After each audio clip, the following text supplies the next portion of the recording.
같이 하나님 말씀 함께 봅니다. 하나님 말씀 히브리서 11장 23절 히브리서 11장 23절 우리 말씀 다 함께 봅니다. 하나님 말씀 히브리서 11장 23절 한 절입니다. 말씀 찾으신 줄 알고 우리 다 함께 봅니다. 믿음으로 모세가 낳았을 때에 그 부모가 아름다운 아이임을 보고 석 달 동안 숨겨 왕의 명령을 무서워하지 아니하였으며 아멘. 예, 이 시간에는 우리 찬양대 임마누엘 찬양대를 통해서 하나님께 영광을 돌리도록 하겠습니다.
아멘. 우리 함께 기도합니다. 하나님 아버지 크신 은혜와 사랑을 감사합니다. 5월 가정의 달을 맞이하여 또한 오늘은 어버이 주일로서 하나님께 영광을 돌립니다.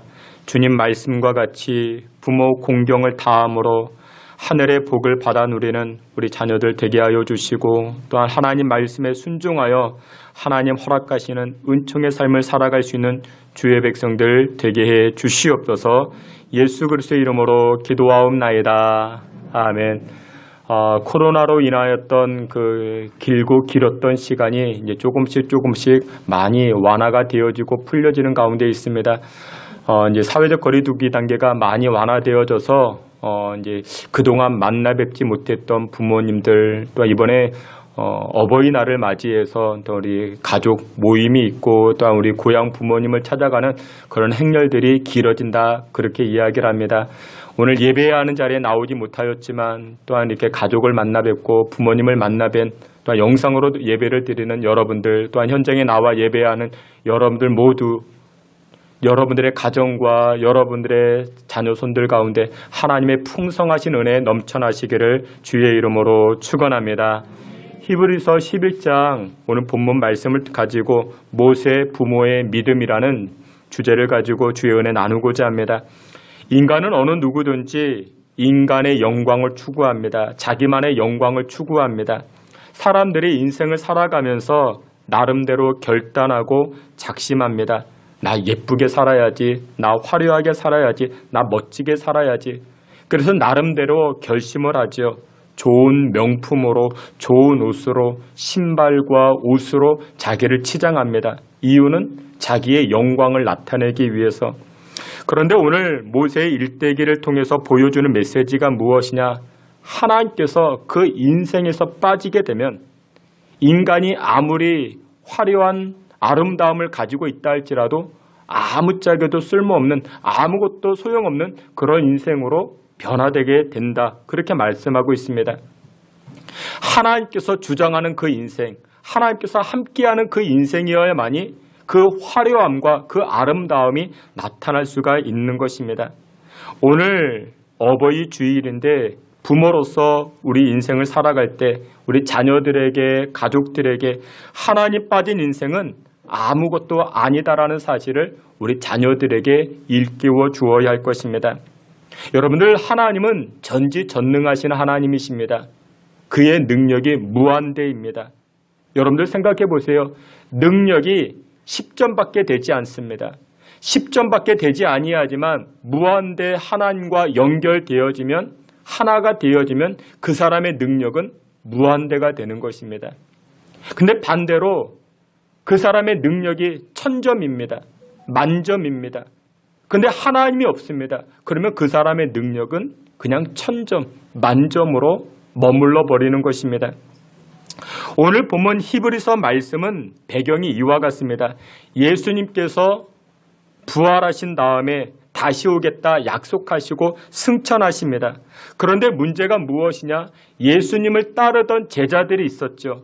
예수님을 믿는다라는 이유로 핍박과 박해를 당하게 됩니다. 신앙과 믿음이 흔들릴 수 있는 그런 상황입니다.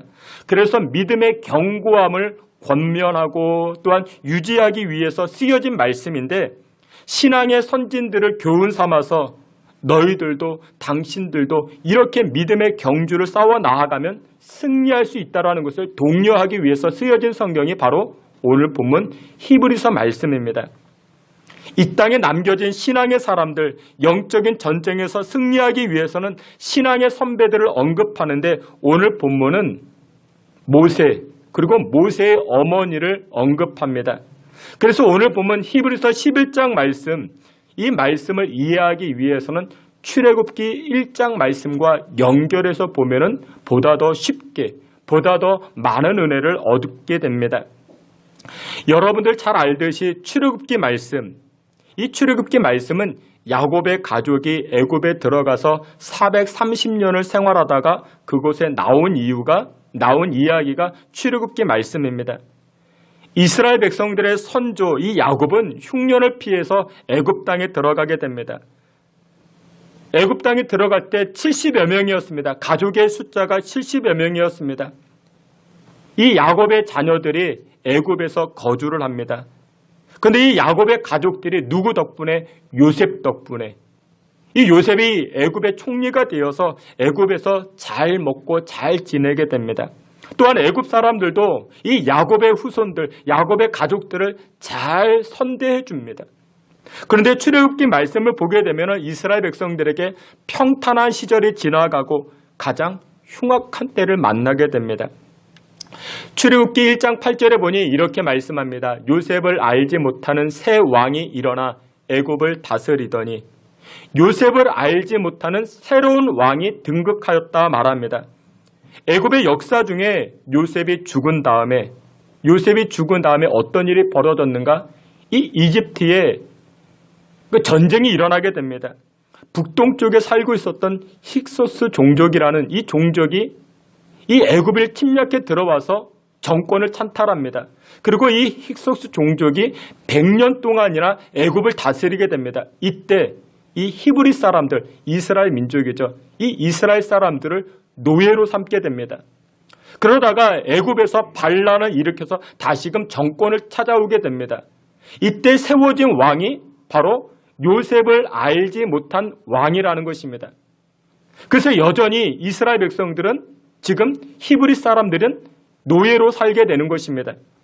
요셉을 알지 못하는 왕이 등극해서 여전히 이스라엘 백성들, 히브리 사람들을 노예 삼고 저들을 핍박하고 박해하는 것입니다. 이와 같은 시대적 격변기, 이스라엘 백성들은 두려움에 빠져 있고 앞날이 암울해질 수밖에 없습니다. 이때 이스라엘 백성들의 분위기는 성경은 이렇게 이야기를 합니다. 우리 출애굽기 1장 16절 17절 말씀, 앞에 있는 말씀 우리 다 함께 봅니다. 이르되 너희는 히브리 여인을 위하여 해산을 도울 때에 그 자리를 살펴서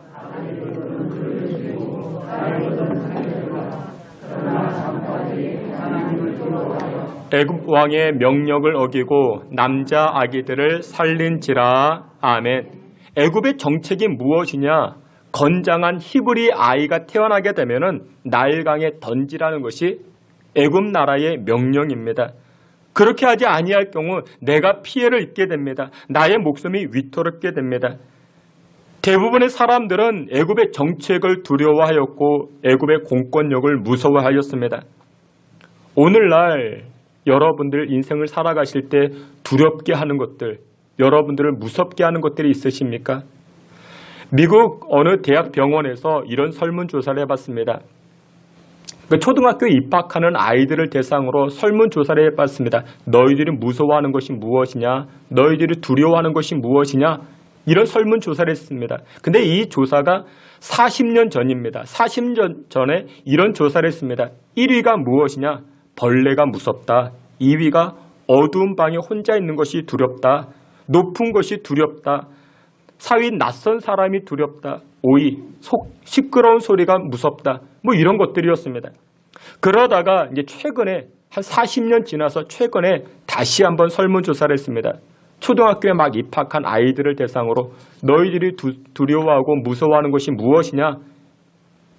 이렇게 이야기를 합니다. 1위 부모님의 이혼이 무섭다. 핵무기 전쟁이 두렵다. 암에 걸리는 것이 두렵다. 환경 오염이 두렵다. 아동 폭행이 무섭다. 이렇게 답변을 합니다. 여러분 두려움의 대상이 많이 달라졌죠. 하지만 여기에서 우리가 알 수 있는 것이 무엇이냐면 두려움이라는 존재는 여전히 우리 주변에 있더라는 것입니다.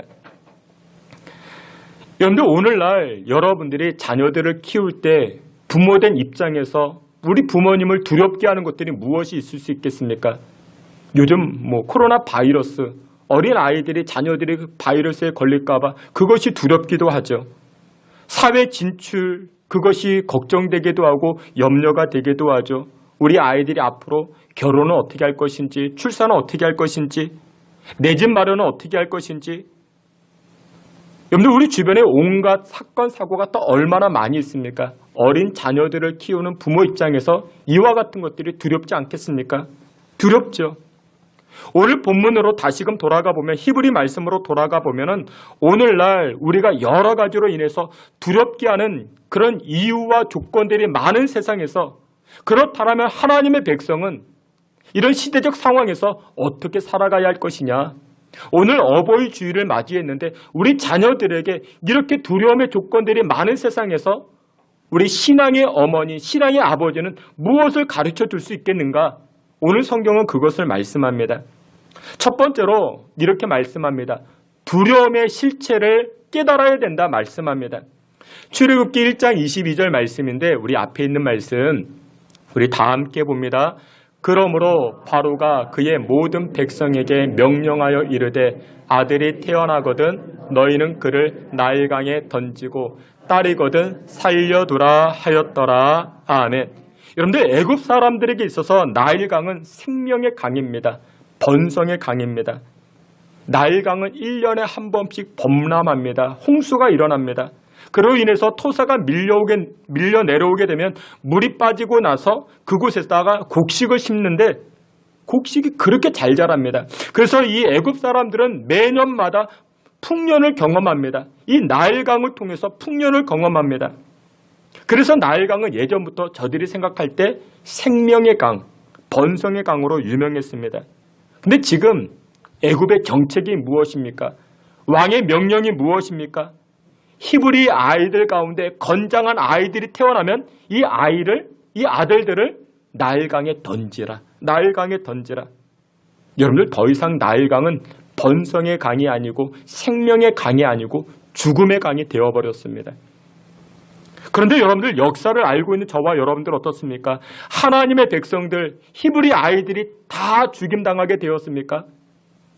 그렇지 않았음을 역사가 증명을 합니다. 딸이면 살려두라. 여러분들 딸만 건진받았습니까? 아니었죠. 아들도 건진받게 됩니다. 애굽의 왕 바로는 이렇게 생각합니다. 나일강은 자신의 목적을 이루기 위한 그런 정책이다. 이 나일강의 죽음은 나의 목적을 이루기 위한 방편이다. 그렇게 생각해왔습니다. 그런데 그곳에서 누가 건진받습니까? 여러분들이 잘 알듯이 애굽의 파라오가 가장 두려워했던 모세가 건진받게 됩니다.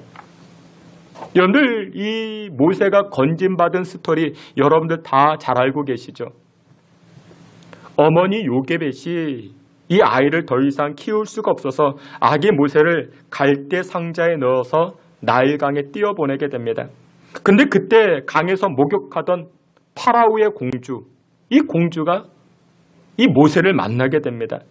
여러분들 왕궁에도 목욕탕이 있고 자신의 집안에도 목욕탕이 있었는데 왜 하필 이때 이 애굽왕 파라오의 그 공주가 나일강에 가서 목욕을 했을까요? 하나님의 섭리가 담겨진 것이죠. 하나님의 은혜가 있었죠. 바로의 공주에 의해서 이 모세는 건진받게 됩니다. 아기 모세는 건진받게 됩니다. 여러분들 모세의 이름의 뜻이 무엇이냐? 강에서 건진받다. 그런 뜻이죠. 여러분들 누가 이런 일들을 행할 수 있겠습니까? 하나님이 하신 것이죠. 이와 같은 스토리가 어디서 기록될 수 있겠습니까? 여러분들 세상은 계속해서 하나님의 사람들을 두렵게 만듭니다. 죽이려고 합니다. 망하게 하려고 합니다. 그런데 여러분들 겁먹지 마세요. 하나님의 사람들은요 망하지 않습니다. 이유가 무엇이냐? 하나님께서 여러분들을 붙들고 계시는 줄 믿으시길 축원합니다. 우리 자녀들이 주일에 학원 안 가고 예배 드린다고 망할 것 같은가요? 아니요. 그렇지 않습니다. 물론 확률상 성적이 떨어지겠죠. 근데 여러분들 학원 간다고 또 성적이 오르는 것도 아니에요. 여러분들 하나님의 백성들은 망하지 않습니다. 여러분들을 두렵게 하는 실체가 무엇인가를 여러분들이 깨달으셔야 됩니다. 세상은 믿는 자들을 죽이려고 위협하지만 그들을 두렵게 만들지만 그러나 하나님의 사람은 죽일 수가 없습니다. 하나님의 사람은 망하지 않습니다. 왜냐? 하나님이 보호하시고 하나님이 인도하시기 때문에 그렇습니다. 사랑하시는 귀한 성도 여러분들, 두려움의 실체를 깨달으시고 두려움 앞에서 신앙이 움츠러들거나 흔들리지 아니하는 저와 여러분 되시기를 주님의 이름으로 축원합니다. 두 번째, 오늘 본문이 주는 메시지가 무엇이냐? 세상의 권위보다 더 큰 권위를 인정하라. 성경은 말씀합니다. 출애굽기 1장 17절 말씀인데 우리 앞에 있는 우리 말씀 다 함께 봅니다. 그러나 산파들이 하나님을 두려워하여 애굽 왕의 명령을 어기고 남자 아기들을 살린지라. 아멘. 야곱의 아들 요셉이 애굽의 총리가 되었습니다. 애굽의 파라오가 꿈을 꾸고 꿈의 내용이 무엇인가 요구할 때, 해석을 요구할 때 이 요셉은 하나님의 영을 힘입어서 꿈의 내용도 알려주고 어떻게 대처할 것인지 방법과 비밀을 가르쳐주게 됩니다. 7년의 풍년이었고 7년의 흉년이었죠. 그로 인해서 이 요셉이 애굽의 총리가 됩니다. 그러다가 시간이 흘러서 요셉을 알지 못한 파라오가 애굽의 왕이 됩니다.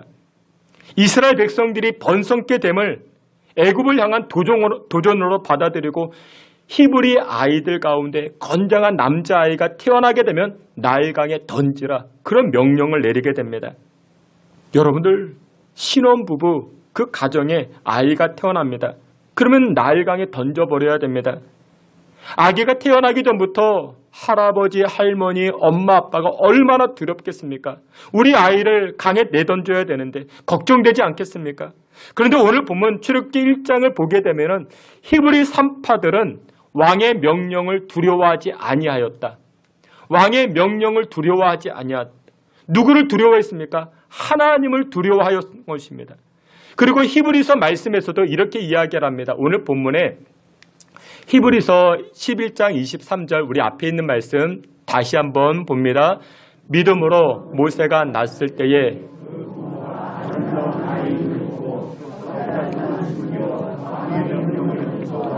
아니하였으며 아멘.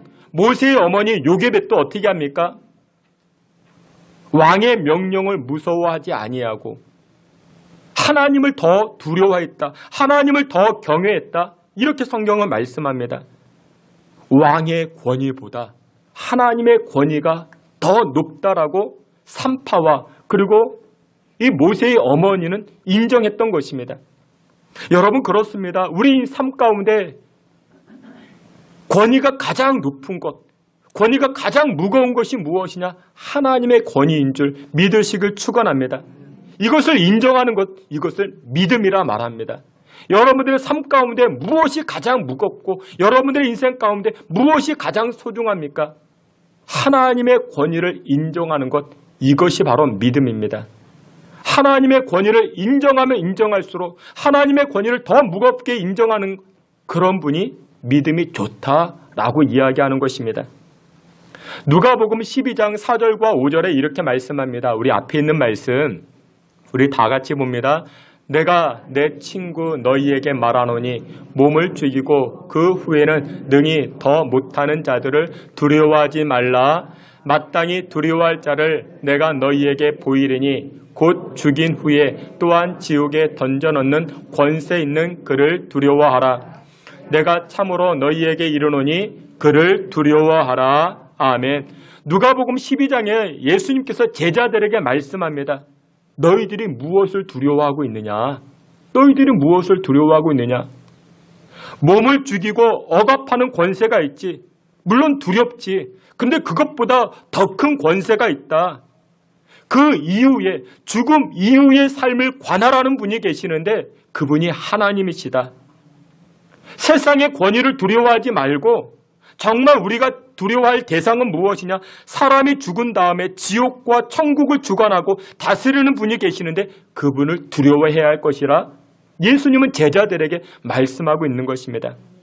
그래서 예레미야 10장 10절에 아주 중요한 말씀이 등장을 합니다. 우리 앞에 있는 말씀, 우리 신앙의 고백을 담아 우리 다 함께 봅니다. 오직 여호와는 참 하나님이시요 살아계신 하나님이시요 영원한 왕이시라. 그 진노하심에 땅이 진동하며 그 분노하심을 이방이 능히 당하지 못하느니라. 아멘. 여러분들 그렇습니다. 우리가 믿는 하나님은 참 하나님이십니다. 살아계신 하나님이십니다. 영원한 왕이 되십니다. 이 하나님의 권위 앞에 어떤 권위가 높이 올라갈 수 있고 이 하나님의 권위보다 어떤 권위가 더 무거울 수 있겠는가? 예레미야 선지자는 그렇게 선포합니다. 여러분들 세상은 우리를 두렵게 합니다. 그런데 여러분들 세상의 권위는 한계가 있습니다. 세상에서 주는 두려움은 한계가 있습니다. 죽음 이후까지 관할하시고 주관하시는 분이 여호와 하나님의 권위가 됩니다. 히브리서 11장에 보게 되면은 성경에 여러 위인들이 등장을 합니다.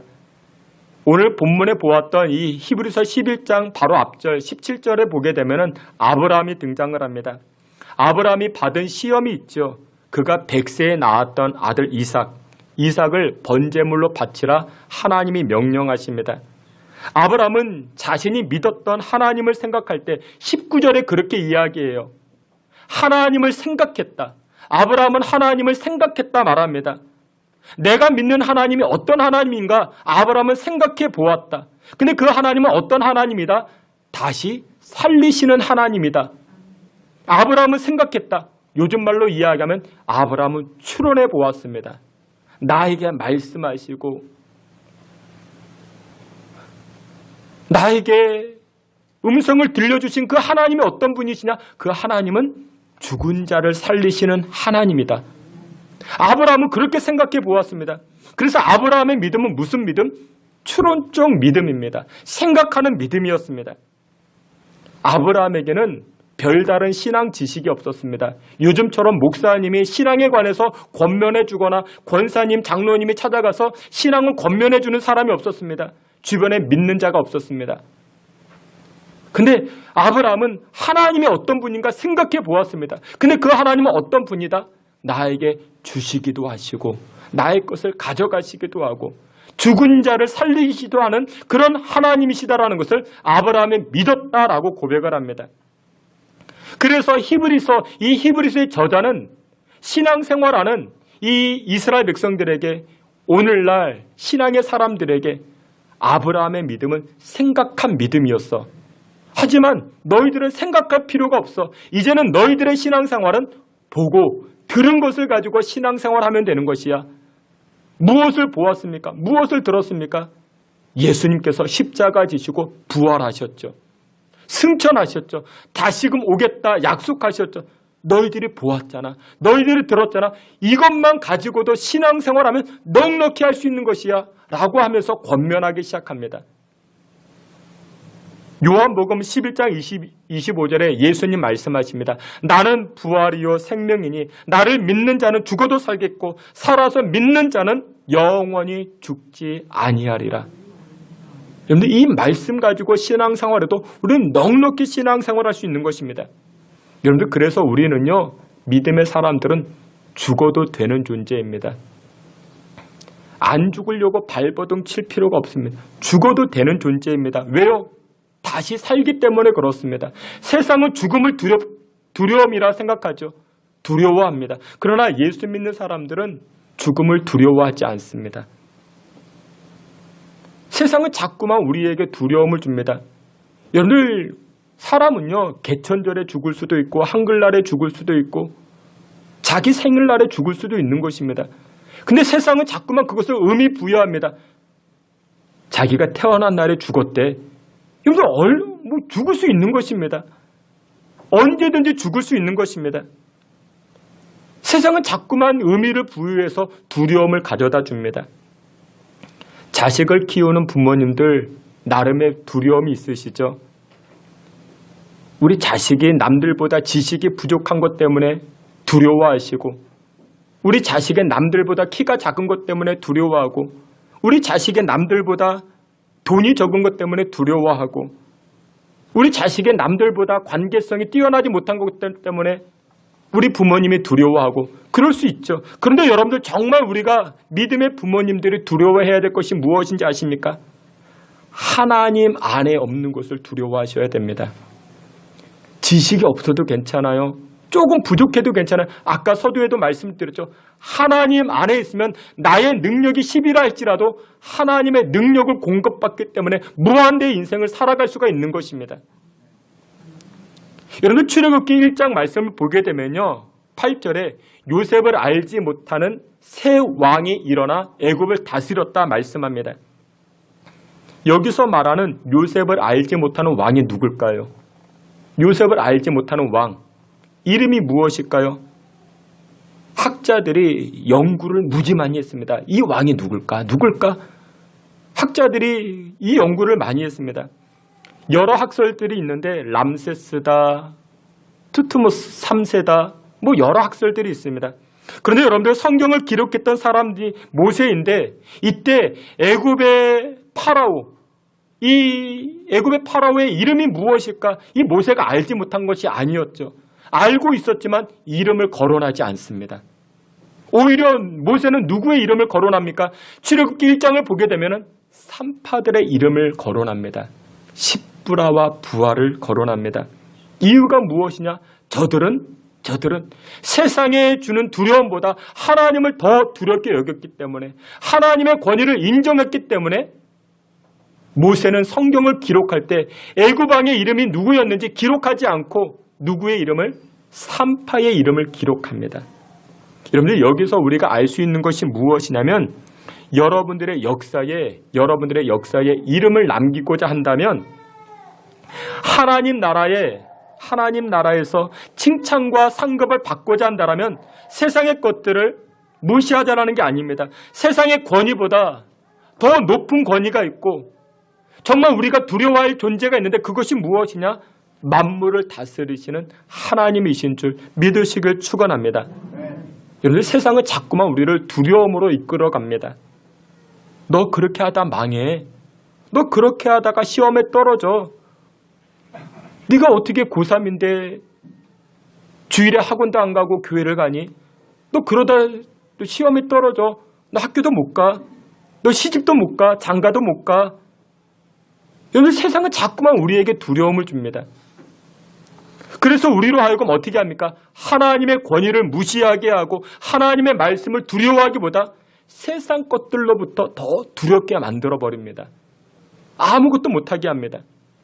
그런데 성경 출애굽기 1장에서는 애굽왕 파라오의 이름을 이야기하기보다 이 애굽왕 파라오의 이름에는 전혀 관심이 없습니다. 그가 람세스인지 투트모스 3세인지 몇 세인지.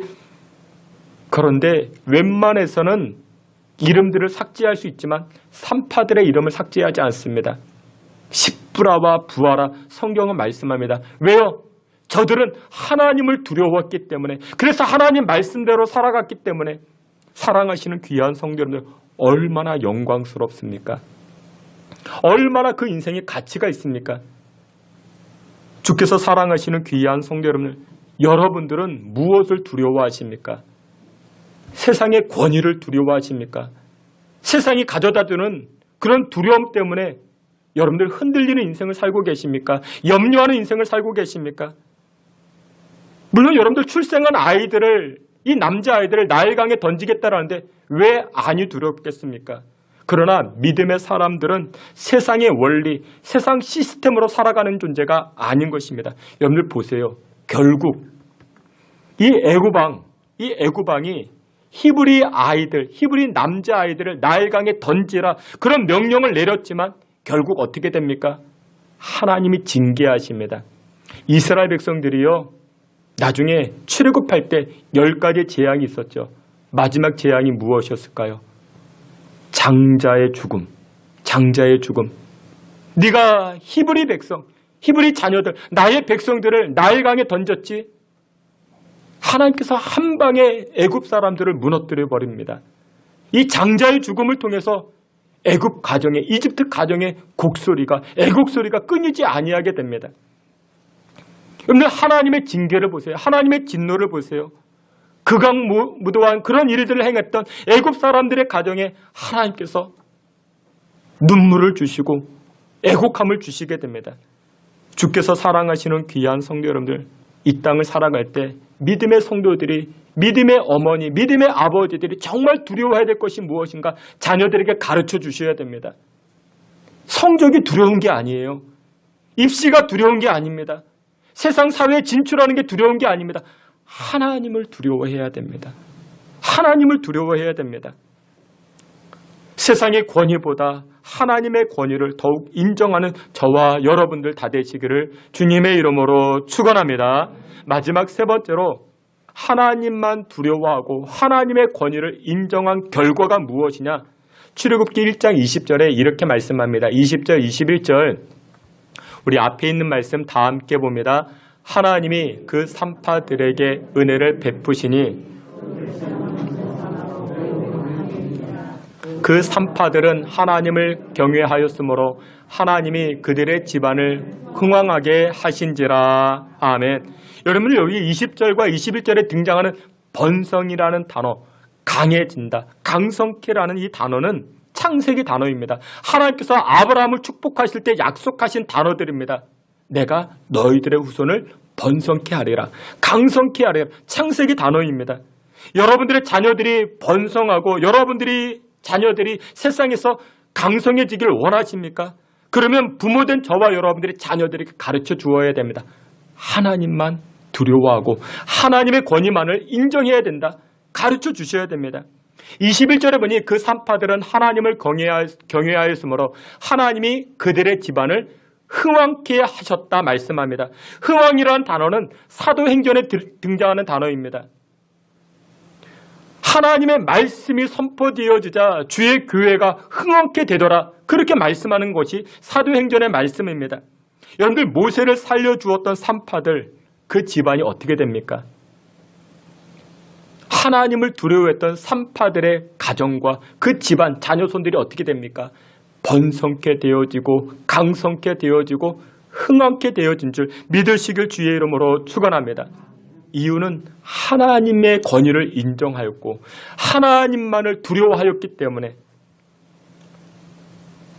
오늘 5월 가정의 달을 맞이한 우리 부모님, 우리 자녀 세대들에게 이것을 꼭 가르쳐 주어야 됩니다. 세상에 여러 권위가 있고 여러 두려움이 있지만 하나님만을 인정하는, 또 하나님만을 높이는 그 권위를 우리 자녀들에게 꼭 가르쳐 주어야 됩니다. 제가 나중에 천국 가면 꼭 만나서 신앙에 관하여 물어보고 싶은 분이 계시는데 바로 주기철 목사님이십니다. 일제 치하 때 신사참배를 거절하자 일본 순사들이 고문을 가하기 시작합니다. 그런데 지금은 교도소라 말하죠. 교와 의미로서 교도소라 말합니다. 근데 예전에는 징벌적 의미가 있었기 때문에 형무소, 그렇게 말하였습니다. 평양 형무소에서 모진 고문을 당합니다. 그런데 일본 순사들이 회유책을 사용하는데 일주일에 한 번씩 집으로 외출을 시켜주는 것입니다. 고문을 당하다가 집에 돌아가 보면 누가 있습니까? 아내가 있습니다. 불쌍한 아내가 있고 돌봐야 되는 자식들이 보여집니다. 그럼 마음이 약해지죠. 마음이 약해지지 않겠습니까? 신사참배하는 것, 서명만 하면 풀려질 수가 있는 것입니다. 어느 날 주기철 목사님이 외박을 나가게 되었습니다. 저녁쯤에 집에 당도했는데 주기철 목사님의 사모님께서 밖에서 인기척이 들리니까 누구십니까? 누구십니까? 이렇게 묻자 주기철 목사님이 나요, 주목사요. 그러자 사모님이 하시는 말씀이, 이 사모님이 참 훌륭한 분인 것 같은데 이렇게 말하더랍니다. 살아서 오는 내 남편은, 살아서 오면 내 남편 아니요, 죽어서 와야 내 남편이요. 이렇게 이야기하더랍니다. 그런데 사모님의 신앙이 참 훌륭하죠. 그 사모님 문도 안 열어주고 얼굴도 마주치지 아니하고 다시 돌아가서 믿음을 지키시라고, 신앙의 절개를 다 하시라고. 그래서 나중에 이 회고록에 보게 되면 이 주기철 목사님이 신사참배를 이길 수 있었다, 이렇게 이야기합니다.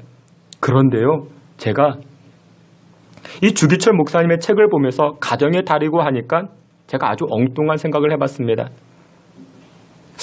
사모님께서 주기철 목사님에게 그렇게 매몰차게 말씀하신 이유가 무엇일까? 물론 신앙 때문이겠죠. 그런데 아들이 아니었기 때문에, 남편이었기 때문에 만약에 아들이 형무소에서 돌아왔다면 살아서 오는 아들은 내 아들이 아니다, 죽어서 와야 내 아들이다 라고 말할 수 있는 어머니가 이 중에 몇 분이나 될까요?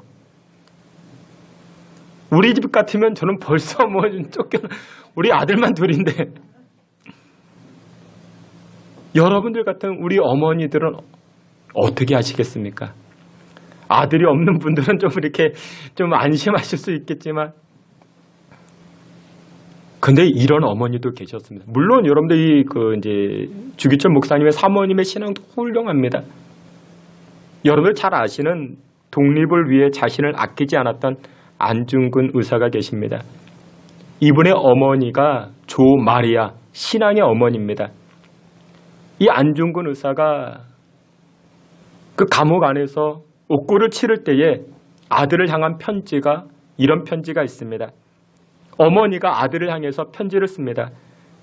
네가 만약 늙은 어미보다 먼저 죽는 것을 불효라 생각한다면 이 어미는 웃음거리가 될 것이다. 너의 죽음은 너 한 사람의 것이 아니라 조선 전체의 공분을 짊어지고 있는 것이다. 네가 항소한다면 그것은 일제의 목숨을 구걸하는 짓이다. 내가 나라를 위해 이에 이른즉 땀만 먹지 말고 죽으라. 옳은 일을 하고 받은 형이니 비겁하게 삶을 구하지 말고 개의에 죽는 것이 어미에 대한 효도이다. 어미는 현세에서 너와 재회하기를 기대치 아니하니 다음 세상 천부의 아들로서, 신앙의 사람이었거든요. 천부의 아들로서 우리 다시금 만나자라고 편지를 보냅니다. 아들을 향한, 여러분들 정말 훌륭한 어머니 아니겠습니까? 여러분들, 세상의 모든 부모님들은요, 자기 자식들을 왕자 만들려고 합니다. 공주 만들려고 합니다. 여러분들도 여러분들의 자식들을 그렇게 키우시죠. 물론 우리도 그렇습니다. 그런데 오늘 성경에 보니까 히브리서 11장 24절에 이렇게 말씀합니다. 믿음으로 모세는 장성하여 바로의 공주의 아들이라 칭함받기를 거절하고, 나 왕자로 안 살겠습니다. 나 공주로 안 살겠습니다. 모세의 어머니 요게벳은요, 이 모세를 키울 때 너는 왕자 아니야. 너는 왕자 아니야. 너는 하나님 나라의 일꾼이야. 너는 하나님에게 쓰임받는 존재야. 너는 하나님을 두려워할 백성이야. 하나님의 권위를 인정하는 하나님의 아들이야. 이것을 가르쳐 줍니다. 주께서 사랑하시는 귀한 성도는 여러분들의 자식 망치게 하는 방법 가르쳐 드릴까요? 여러분들의 딸을 공주 만들면, 여러분들의 아들 왕자 만들면 여러분들 자식들 망치는 겁니다. 그러나 여러분들의 자녀들 번성케 하시고 강성케 되고 흥하게 되는 비결이 무엇인지 아십니까? 하나님의 일꾼으로 만드는 겁니다. 그러면 하나님께서 그 인생 책임져 주십니다. 5월 가정의 달을 맞이해서 우리 자녀들에게 하나님의 권위와 또한 하나님의 역사하심을 인정케 할 수 있는 신앙의 계대를 물려갈 수 있는 저와 여러분들 다 되시기를 주님의 이름으로 축원합니다. 아멘. 하나님, 하나님의 권위를 인정합니다. 세상의 그 어떤 두려움보다 하나님을 두려워하고 하나님을 경외함으로 하나님이 허락하시는 번성케 하심과 또한 흥하게 하심이 우리 자녀손들에게 나타나는 복 임하게 하여 주시옵소서. 예수님의 이름으로 기도하옵나이다. 아멘.